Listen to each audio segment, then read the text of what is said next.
Aren't we approaching the definition of a monopoly? In my opinion, yes. Amazon is an online juggernaut monopoly. But he's on primetime TV though with Tucker Carlson. He's not going to say anything negative about Amazon. As soon as they find out who he is, they're like, you're deleted, your account's gone. Amazon decides what you charge for your products, and if you don't obey, they will shut you down in the most passive-aggressive corporate way. They just remove your buy box. This is true. I sell my product on Amazon at a higher price point, hence why I lose the buy box. I actually want people to buy my product from my other platform. I'm Matthew Fraser, and this is Amazon Ecom Secrets. I'll be sharing with you the secrets that helped me go from millions in debt to an 8-figure entrepreneur. If you're ready to escape the 9-to-5 and live life on your terms, let me show you the way. Hey guys, welcome to Amazon Ecom Secrets. My name is Matthew Fraser, and today's episode, we're going to be watching a video and getting my reaction to what is going on. I can see from the outset, from the screen, it's just about to roll. It's the first time I've seen this video. It's my good old friend, Tucker Carlson, one of my favorites. And I will say just from the outset too, Tucker, mate, what are you doing with that green tie against a blue gingham shirt? That's a big no-no. Some of his ties and shirts combinations are a bit questionable, but I don't know, maybe it's an American thing. But in any case, I love Tucker. Let's see what he's got to say. Buying products on Amazon.com is a little bit like masturbation. Not everybody admits to it, but honestly, you suspect it's pretty common. It's just so easy. But what exactly does Amazon.com do? How did Jeff Bezos get so rich? The details are unknown to most people, even frequent users of the site. Well, a new documentary takes a closer look at what Amazon does at its business practices and what those practices do to the people who try to make a living selling their products on the site. The documentary is called Amazon, Market, Power, Monopoly. Okay. So the filmmakers interview Amazon sellers who say they're barely keeping their heads above water because of the company's policies. Already this is going to be interesting because, as you know, I'm an Amazon seller, been on Amazon space for now, since 2017. I have heard of questionable things happening in Amazon. I haven't been at the mercy perhaps of some of them, but let's see what he has to say. Practices due to the people who try to make a living selling their products on the site. The documentary is called Amazon, Market, Power, Monopoly.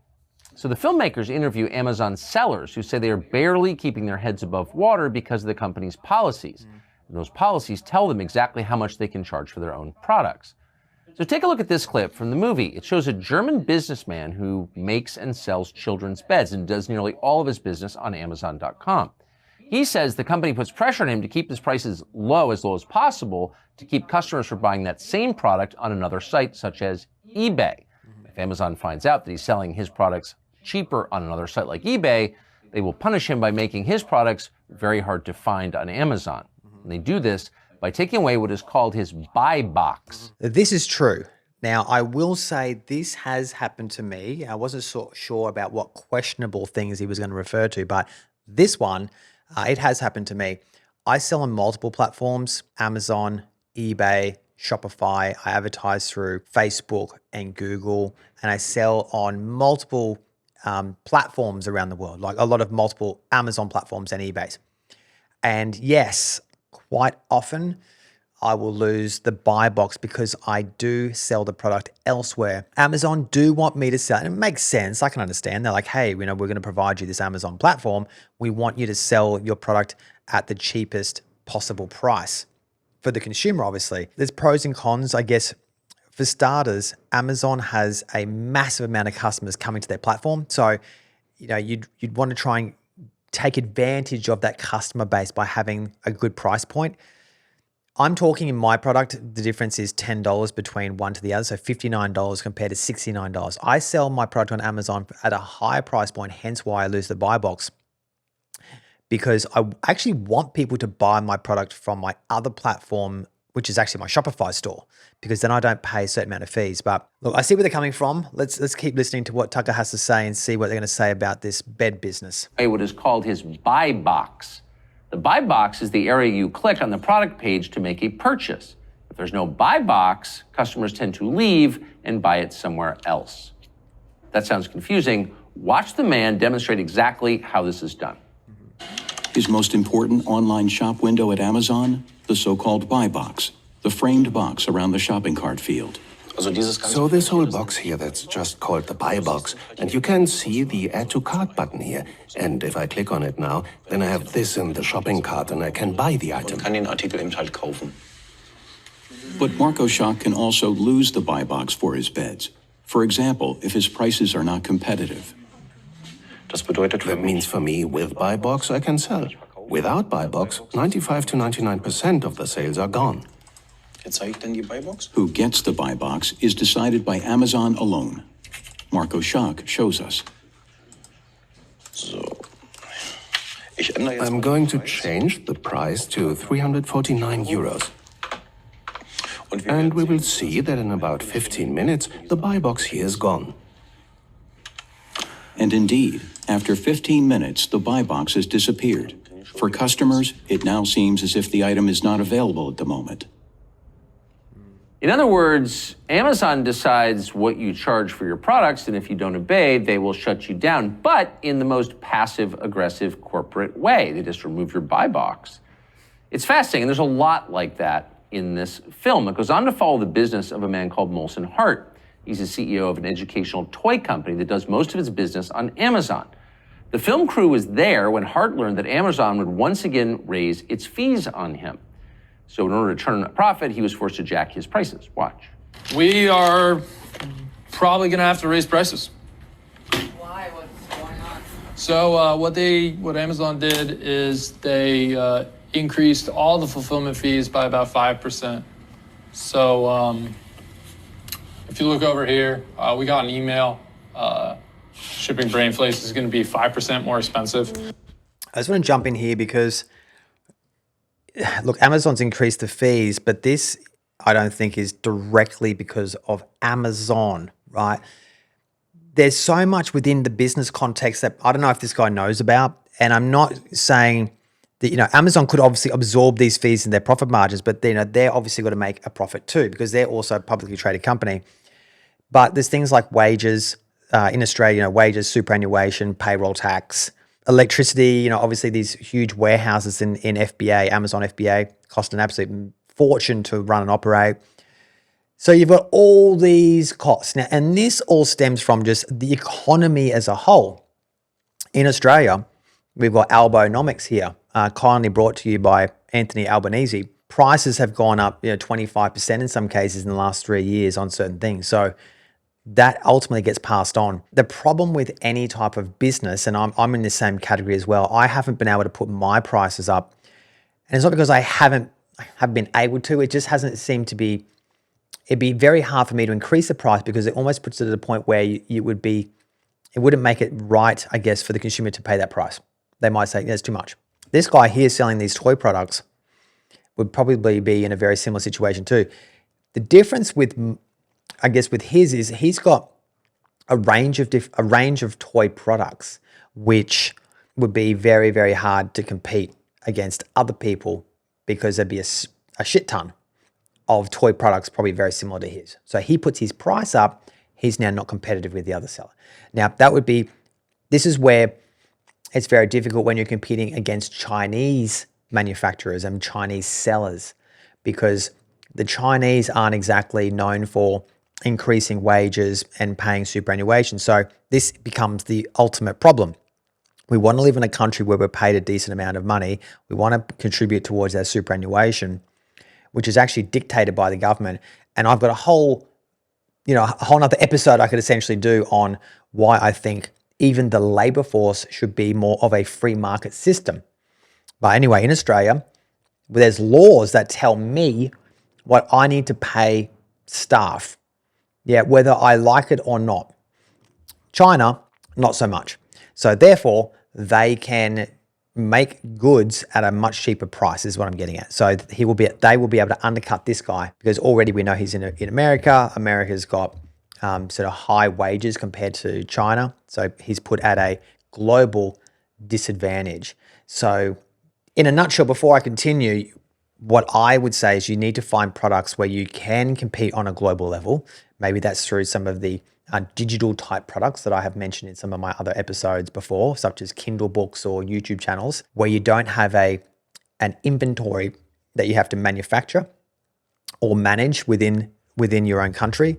It's all digital, which can then be outsourced. And this, I'm going to go in a rabbit hole now, but this goes back to having a global market of people.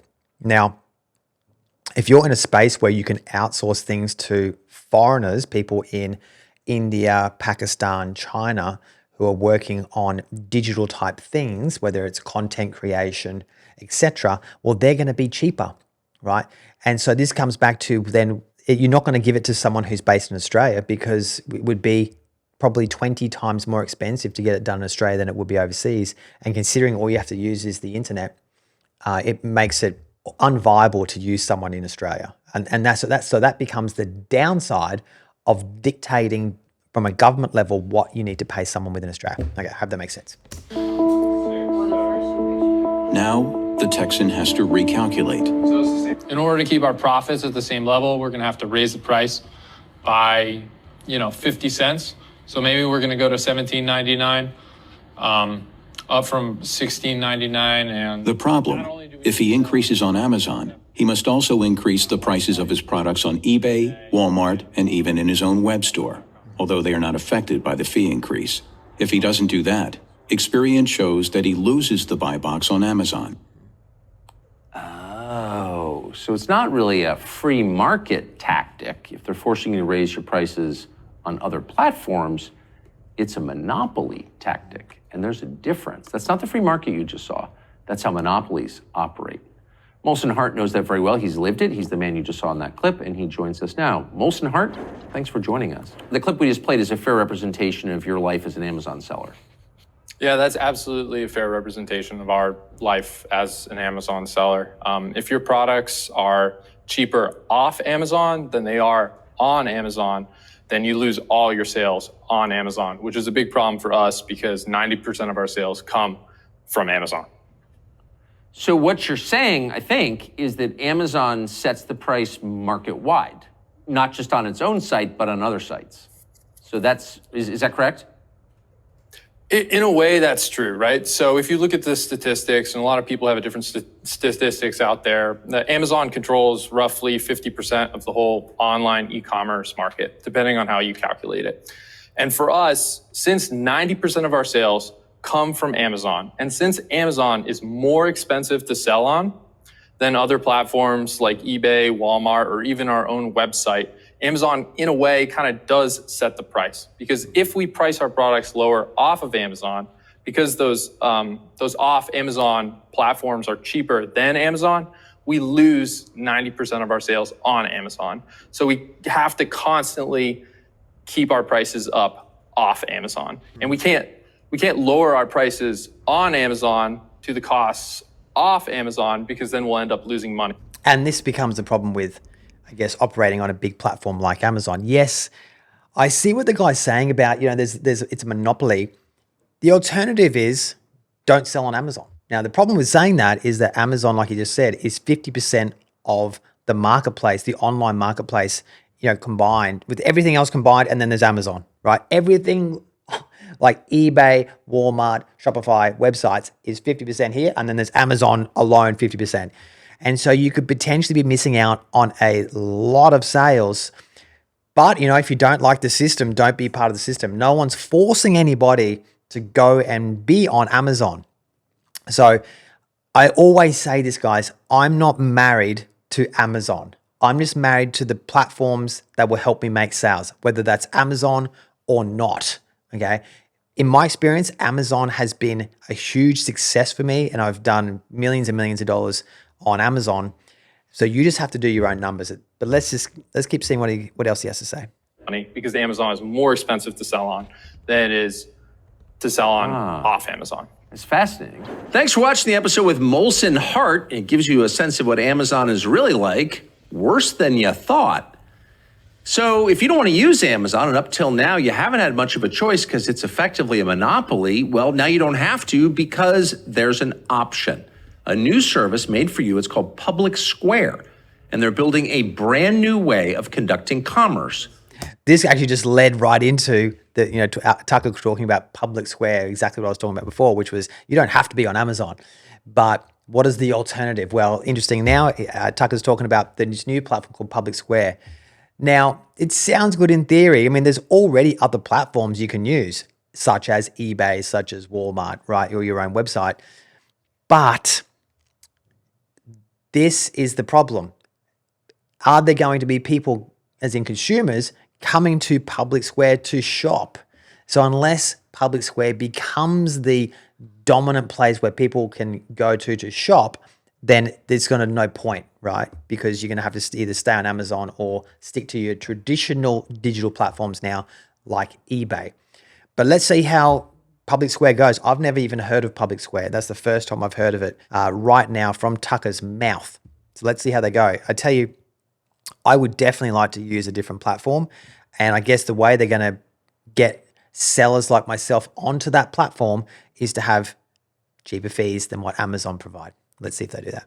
The primary way they do it is basically by using an algorithm that just like scrapes the entire internet, looking at prices on Walmart, looking at prices on eBay. And in the video that you showed in the documentary, that's how Amazon was able to shut down that person's product so fast within 15 minutes. So the algorithm is kind of like monitoring the whole internet to see if prices are higher or lower on and off Amazon.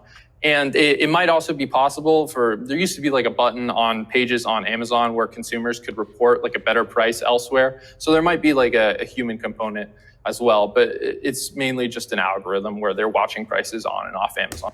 I'm going to stop it here.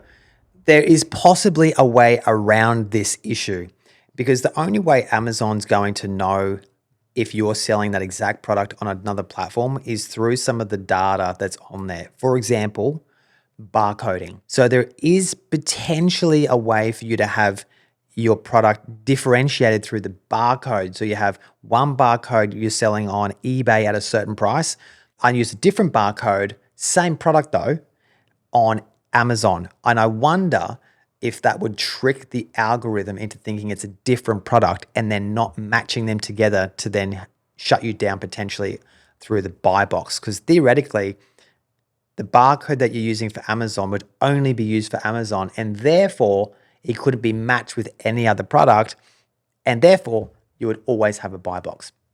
Let me know in the comments if that is something that you guys do if you're watching this. I'd love to know what you think. Is it even possible? But they know when you've been sleeping, they know when you're awake. I mean, it's like they're part of the surveillance data. I mean, you wouldn't imagine because you're selling on Amazon that Amazon would be watching your behavior in other places, right? Yeah, to my mind, it's totally unnecessary, and there's no need for this policy. They used to contractually enforce this. So there used to be a line in the contract that sellers signed with Amazon that would say that you would not sell your products for less off Amazon. And then there was like kind of like a regulatory kerfuffle in Europe, and they ended up removing that from their contracts, but then they maintained the policy algorithmically. And in 2019, I wrote an article about it, and I can kind of explain why it's so hard to get these kind of narratives about Amazon. But I wrote an article about it, and that article ended up getting wrapped up into like an FTC lawsuit, the state of California versus Amazon, and that's why we're talking about it today. Just back up a sentence, if you would. What do you mean it's so hard to get that story out?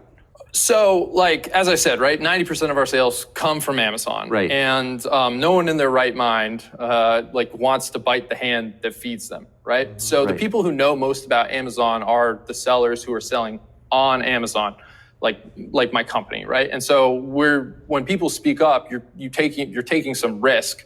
I try to be fair, regardless of whether or not I'm being critical of their policies. I think they're a good company with great people with some bad policies, right? So don't want to bite the hand that feeds you.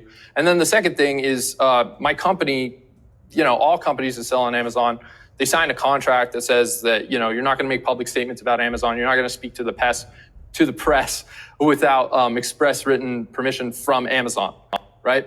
So those are two reasons for the people who know most about Amazon to not speak about Amazon. And then you also have to remember that Amazon is like really big in the documentary media space because Amazon has its own Netflix, right? They have Prime Video, they have their own Hulu. Yeah. So if you want to make a documentary about Amazon, you have to think carefully about, what's that going to do to your career going forward. I'm not saying Amazon does this, but you may not be able to sell a film or documentary to Amazon in the future. And so, those are the reasons why it's kind of hard to get this information out there. How long do you think before they get their own defense department? Defense department, like the Department of Defense, or like yeah, lawyers? I mean, you're describing a company that's a lot, and of course we all sort of know this on some level, but that's a lot more powerful and a lot more willing to flex its power than maybe some of us imagined just 10 years ago. We can guarantee that Amazon has a massive legal team. And you know what? He talked about then about, you've signed this waiver to say you're not going to say anything. I've never even seen that because, like most sellers, the document that you have to tick to say you agree with is about 3 bazillion pages of like legal jargon. And essentially, what you're saying is, yes, I'm happy to sell on this platform, and anything you do against this platform, then you're out. Make sure you pay your fees and what have you. So again, Amazon's not forcing people to be on their platform, but what I would really strongly do, and it has been a bit of a minefield for myself as well, navigating some of the policies regarding, particularly in my space, which is healthcare space. And don't forget too, Amazon also changed their policies ongoing. So here's just a quick example. Someone who I used to work with, who was in my mastermind, former mastermind, had a product on Amazon, and she said that her product had no pesticides, but the algorithm picked it up as having pesticides, even though she'd written no pesticides. So she was banned, her listing was taken down, it went through. It was at least 6 months of backwards and forwards with Amazon to try and get it resolved before her product and listing got back live again, but pretty much just completely deflated her. So those are some of the issues that pop up. I've had multiple suspensions myself from various different things. But I tell you what, you got to just keep pushing through and find ways around policies. And I guess talk to people like myself who have done it before, because we can share some of that insight if that's something that you're going to do. All right. But if you've got some insight yourself about some tricks that you've been able to pull on Amazon, put them in the comments below. I'd love to know what you're doing.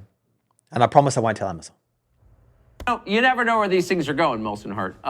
But I just wonder, since you've thought about this in larger terms because you've been involved or witness to these lawsuits. I mean, aren't we approaching the definition of a monopoly? So business is something that controls its silo, where it operates. A monopoly is a business that controls an entire market. And kind of what you're describing is a company that controls online commerce, the pricing. Before he says his answer, I want to give my response to Tucker's question, which is that, in my opinion, yes, Amazon is a online juggernaut monopoly. But there's so many things in this world, including the taxation system, the government, all 3 levels of government that have restrictions, taxes, laws, bylaws, compliance, banking. The compliance in banking is outrageous. And the only thing I feel that we can do as little tiny sheeples in this whole system is to navigate the system as best we can. For example, I use an accountant so that I can navigate the taxation system and pay as little tax as legally possible in this system. I'm currently investing in a lot of Bitcoin because, in my opinion, Bitcoin is outside the system and I want to play outside of this system. But unfortunately, as the sheeples that we are, and I say that tongue in cheek, we're trying not to be, but we've got to play within the framework that we're born into. But we do our best to try and navigate through it, around it. And as I always say, Amazon is a platform to be used at your discretion. If you can, just use the system to make profit and then get out. That's my 2 cents on this matter. We're trying to do the best we can, but we're also trying to get out of the matrix. All right, let's see what his response is. Let's see, does he think it's a monopoly? I bet he says it is. Amazon, with its weight and the way that they keep on jamming fees down sellers' throats, and this isn't just about me as someone who sells on Amazon complaining about Amazon's fees. Like, these fees end up becoming higher prices for you if you shop on Amazon. Right. I don't want to say that they control pricing on the entire American internet or the countries where they operate, but they're pretty they have a lot of weight when it comes to where prices are. In terms of whether or not they're a monopoly, that's not for me to decide. That's for the courts to decide. And like I said before, I sincerely, not just saying. He's on primetime TV though with Tucker Carlson. He's not going to say anything negative about Amazon, right? Because they're obviously watching this show. And as soon as they find out who he is, they're like, yeah, you deleted, your account's gone. Sorry, there was a glitch. 20 years later, still haven't fixed it. We're looking into it. So he's playing it cool. In it because I don't want to get smacked by Amazon. I mean, I don't. But they are a good company and they have great people. But It's good. Amazon's got great people. They're amazing. They're an amazing company, and but they suck. They suck in there. And they're not a monopoly. Okay. Okay. All right. Look, the poor guy. There's probably a gun that's literally just off stage that is just pointing to his head, and it says, that's a nice suit. Sure be ashamed to get blood all over it. That's a nice Amazon account you got there where you're making, $1 million a year. Sure it'd be bad if something algorithmic, technical happened to that. Some bad policies, and I think the best outcome would be for them to, stop with the bad policies. But Amazon's got nice people. I wrote an open letter to Jeff Bezos on Twitter. It got some play. I think he read it because he's responded to me on Twitter before, or X, I should say. And I think it'd just be better if they ended the bad policies rather than, potentially being broken up or something like that. But again, that's not really for me to decide. Well, they're not going to, he owns the Washington Post, which is the main news source in the capital city. So I don't think they're going to be broken up anytime soon. And I suspect the Post would editorialize against that if it came down to it. So let me just say. Mental note, must own my own newspaper. Ask you, since it's your business, since you're in this business, who makes money selling on Amazon? Amazon? Yeah. For us, right? So we have one of our best sellers is Brain Flakes. I got my prop. It's $17, okay? Right. On Amazon right now. And after all the fees are paid, we get $7. I'm going to interject on this dude right now. I always say I would never let any of my students sell a product on Amazon for $17, right? Because I know he's going to say $17, he's got his cost of goods, then he's got his shipping, then he's got the Amazon fees, then he's got to do advertising. Yeah, he hasn't got enough fat in it to make money. In my case, I had enough fat in my product to make money. So hate to say it, but from a business point of view, he's actually just chosen the wrong product. If this is what he's going to say, I guarantee he's going to say he's hardly making any money. Let's see what he says. Out of the $17. Okay, so it's $17 on Amazon. After the fees are paid, we receive $7.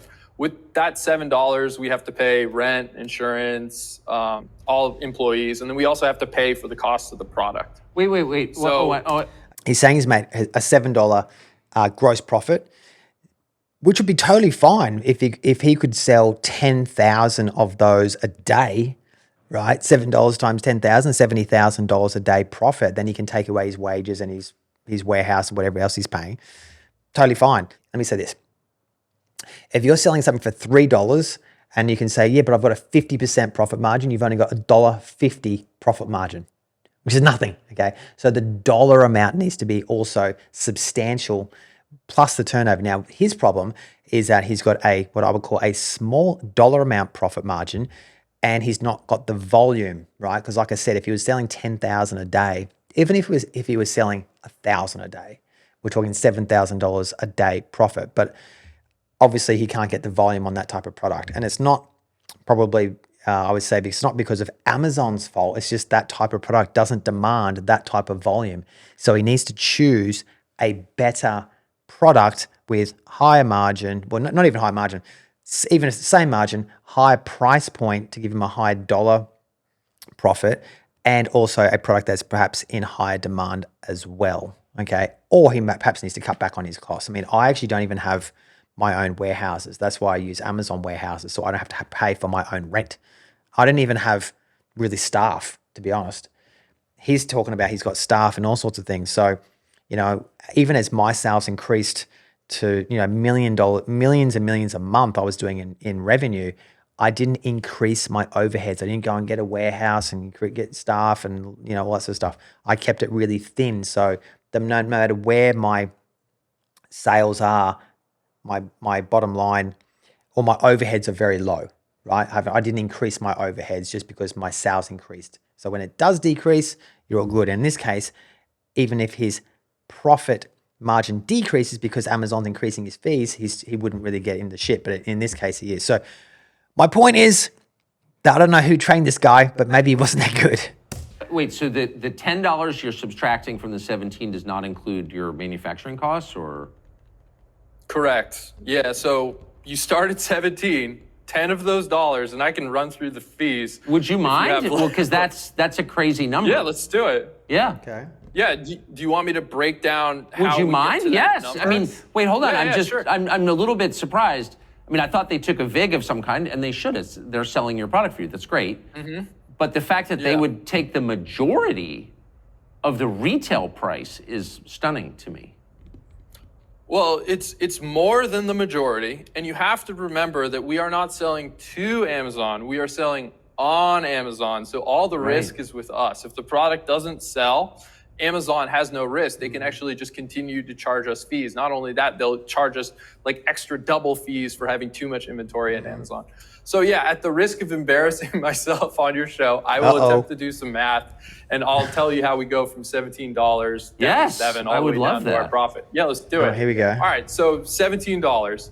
First, in our category, in toys, Amazon charges 15%. That's right. Okay, so that's so let's call that around $250. Okay, so 15% of $17. So now I'm down to $14.50. Okay, then we have to pay a fulfillment fee to Amazon. That's around $6.60. So I think I'm at $14.50. So that gets me to That gets me to $7.90. Okay, so just those two things: the 15% commission and then the $6.60 fulfillment fee that Amazon charges. I believe got me down to $9. I'm embarrassing myself, but something like the high sevens. Yeah. And then we have to pay advertising and storage and shipping to Amazon. Wrong product. And that gets us down to around $7. That's it. Okay. So we receive $7 when. Which part of this? I hope that when he watches this back, he listens to his own numbers and then says, "Hang on a second, I'll have to wait and see what he says at the end here, but I've got next to no profit because the fees for selling this product." Now, here's the flip side. Let's say he doesn't want to sell on Amazon because the fees are too much.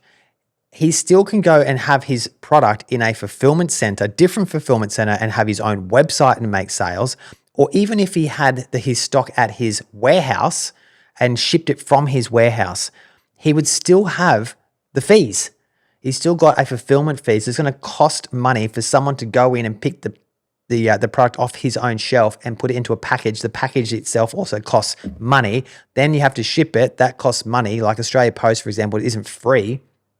So all these extra costs is basically what he would have to pay pretty much anyway. Pretty much. Okay, give or take. The point is, I just don't think he's got the right product still. Let's see what else he has to say. See if he embarrasses himself anymore. One jar of brain flakes is sold. And with that $7, we have to pay our rent, our employees' salaries, our insurance. We even have to we have to insure Amazon as well. Okay.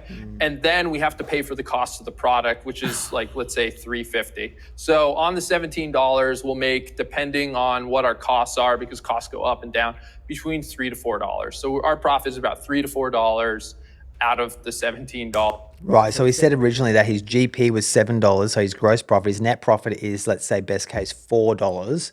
So he would still have to sell, 1,000 units a day pretty much to make it even worthwhile doing.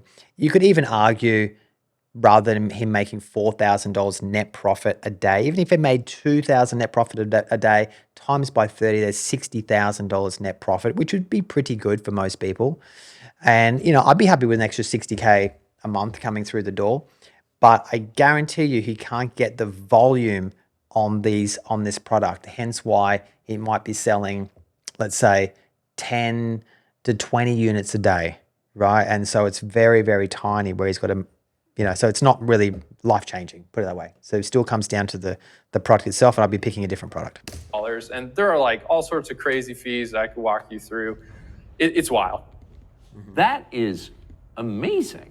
That's not at all what I imagined at all. So the strong majority goes to Amazon right off the top. And the other thing he mentioned too was about insurance. He was like, we've got to pay Amazon's insurance.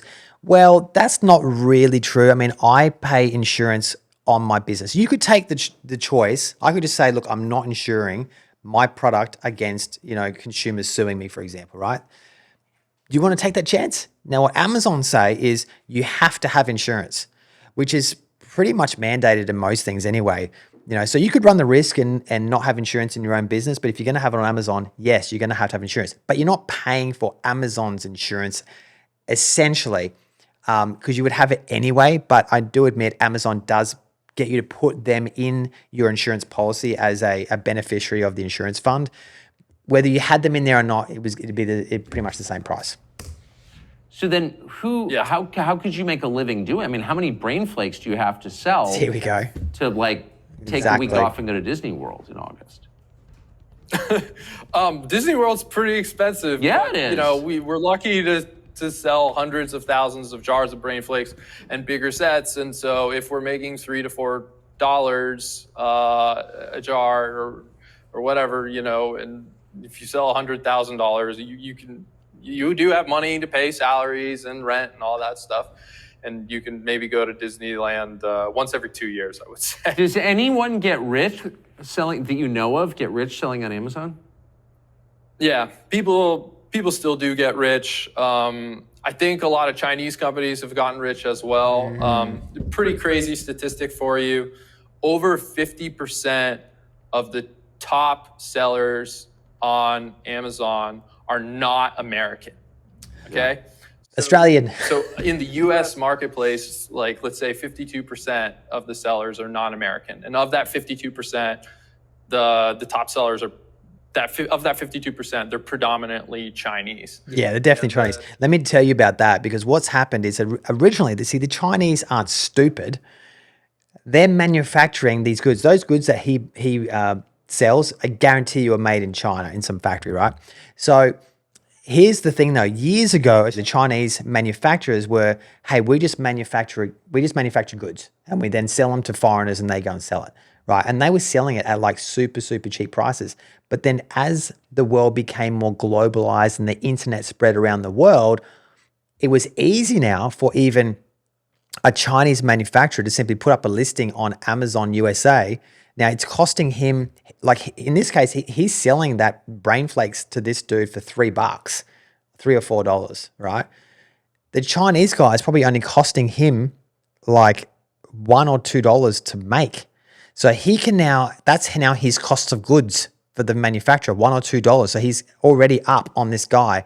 And now he can ship that into Amazon USA, sell it for even cheaper than what he can. And that's what happened to a lot of products where you have competition now from Chinese manufacturers who are like, why were we going to sell it to this guy when we can just ship it in ourselves and make the sales, right? So that's the point. And of course, China doesn't have all the excessive employment laws like a place like America, and even more Australia, who has the most barbaric and archaic laws in the world when it comes to industrial relations. It's absolutely insane, and it's a minefield. And no wonder people don't want to really do a lot of manufacturing in Australia, because it's just too expensive for most things, right? There are cases where you can get it produced in Australia, as I did a video the other day, but for most things like those brain flakes, you wouldn't be able to make in Australia at all. Probably cost like $20 just to make a packet, cost price. Anyway, let's keep going. Chinese sellers, even though we're selling in the United States, even though it's our country, we should understand how marketing works here. It's our language. They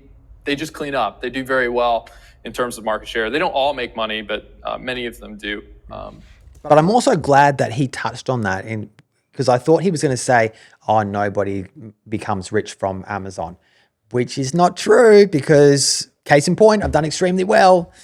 And, I can't knock Amazon, because I've become a multimillionaire off the back of the Amazon platform. But what was the key?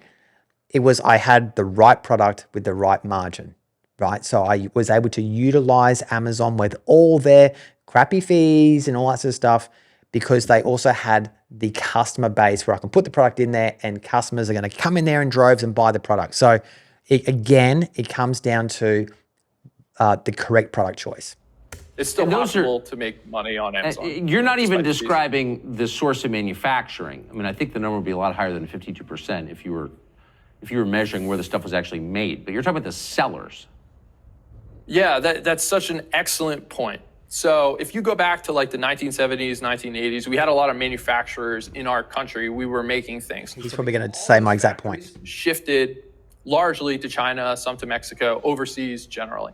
What's going on now is that the Chinese and other countries to some extent are kind of vertically integrating, and they're taking over the product design and wholesaling and distribution that had traditionally has been in the United States. Yep. So once upon a time, you could buy from an American factory, okay? And the American factory would sell its product to an American store, whatever.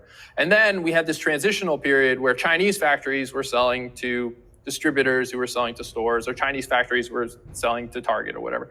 What's happening now is that Chinese factories are selling directly on Amazon to the consumer, U.S. consumers. Thank you. And the net result of this, because the playing field is in the Chinese favor, and I can kind of explain why, is that the U.S. like wholesale distribution product design industry has come under threat from very tough, difficult competition from China. And so now, like, we lost our factories, and in my opinion, I think we're going to lose this middle part of our economy, largely to companies in China. Mm-hmm.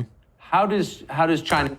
I mean, the other thing too, right now you can jump onto, you might see it on Instagram, right? You're flicking through Instagram, you see a product, you buy it.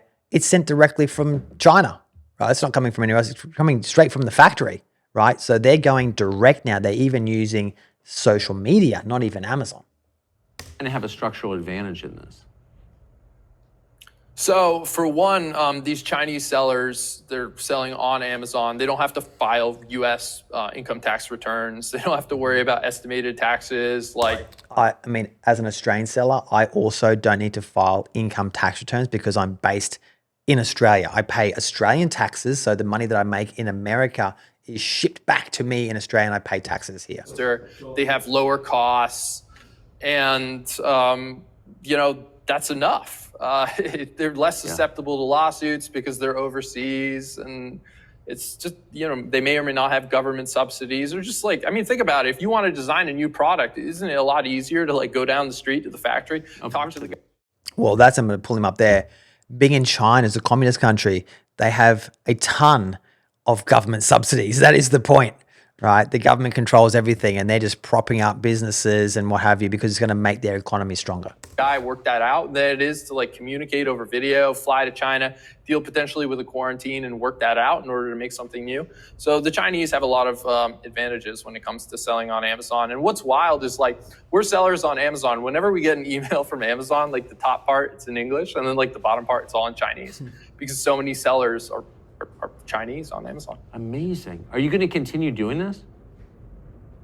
Selling on Amazon? Yeah. Or as long as he's not banned, yeah. or he ends up in a boot somewhere, or some concrete shoes. That it used to be 98%. Usually before, 98% of our sales were on Amazon. We've gotten it down to 90%. And then in 2023, we've gotten it down a little bit lower. And so we're just continuously trying to reduce our dependence on Amazon. But it's so difficult in the toy space. It's hard, but I like what I'm doing. I like my team, and it feels really good to make something, and then to make something that's good for people, help spatial thinking. It's an educational toy. So yeah, I want to keep doing it. Last question, I can't resist. Is Molson your real name? No, it's a fake name. No, it's real. So it's the greatest name ever. Hilton. My brother's name is Hilton, and the joke is he's where he was conceived, and I'm why. My dad used to work for Molson Breweries up in Montreal, Canada, and he saw it fit to name me after the brewery, even though I'm unrelated. And my brother was, I can't believe it. He was conceived in a Hilton hotel. Anyway, there we go. Let's wrap that one up. I think they're wrapping it up as well. The key thing here, guys, is do the right due diligence before you go onto Amazon. Don't just throw any old product in. You have to make sure your numbers are right. Otherwise, you're going to sink. You're not going to make any money. You're going to be out of there. All right, guys. Thank you so much for tuning into this episode. Don't forget to leave some comments about what you thought of this video and how you are perhaps surviving or not surviving on Amazon. Or if there's another better platform, let me know.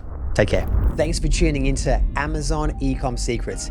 If you enjoyed this episode, the best way to show your support is to give a 5-star review on Apple Podcast and Spotify, and make sure to subscribe on YouTube so you don't miss an episode. You can also find more at I'm Matthew Fraser on all social media platforms. Thanks so much. Take care.